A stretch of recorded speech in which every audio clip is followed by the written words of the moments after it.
Anneli.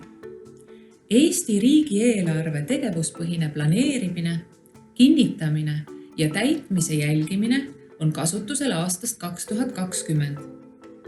Kontseptsioon ja metoodika on värsked. Oleme läbi teinud ühe täistsükli ja teisega oleme lõpusirgel. Kontseptsiooni eesmärk on, et kõik kasutatavad ressursid on seotud sihtidega, mille poole me püüdleme.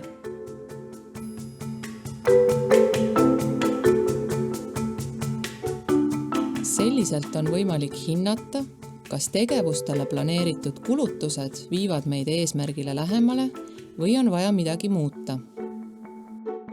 Selles videos vaatame, millised on 3 võtmekomponenti Eesti tegevuspõhise eelarve kontseptsioonis.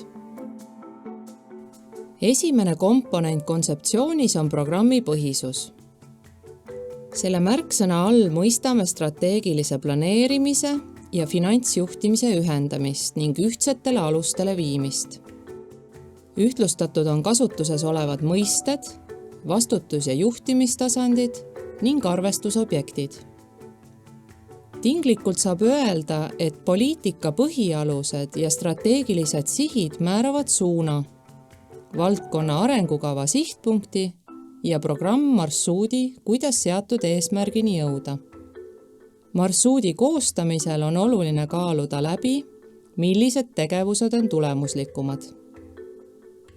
Ühise tarkvara kasutamisel on võimalik välja töötada kõigile kasutatavaid juhtimise töölaudu, jagada parimaid praktikaid, suurendada võrreldavust ja teha seeläbi targemaid otsuseid. Uus metoodika võimaldab püstitatud eesmärke ja vahendeid kõrvutada ja analüüsida. Teiseks komponendiks kontseptsioonis on teenused. Teenused kujundatakse asutuse põhimäärustes kirjeldatud tegevuste eesmärkide ja ülesannete täitmiseks. Läbi kuluarvestuse leitakse kõikidele teenustele hind, mis tähendab, et metoodika kohaselt on 100% kuludest otseselt seotud teenuste osutamisega. Teenuste komponent Eesti tegevuspõhise eelarve vaates on seetõttu oluline, et ainult läbi teenuste on võimalik ellu viia kõrgemate planeerimistasandite strateegilisi eesmärke. Läbi teenuste hindade liitmise on võimalik välja arvutada kõrgemate planeerimistasandite eesmärgi täitmise hinnad, mis on valitsuse ja Riigikogu otsustustasemed. Kontseptsioon võimaldab endiselt otsuseid vastu võtta ka näiteks majandusliku sisu või muude arvestusobjektide sisust lähtuvalt. Aga mõjud kajastuvad läbi kuluarvestuse siis kõikides teenustes, mis vastavaid ressursse kasutavad. 3. komponent ongi kuluarvestus. Nagu juba eelpool mainitud, arvutatakse kuluarvestuse kaudu välja põhiteenuste hinnad. See tähendab, et lisaks tavapärastele arvestusobjektidele, näiteks majanduslik sisu, rahastusallikud, struktuuriüksused ja nii edasi, lisandub kuludele teenuste tunnus.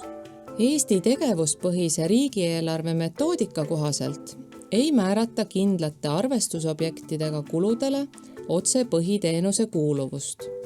Ehk põhiteenuse hinna arvutamise käigus moodustatakse vahesammudena erinevaid kulukogumeid, näiteks ressursid, tugiteenuse tegevused, tugiteenused ja nii edasi.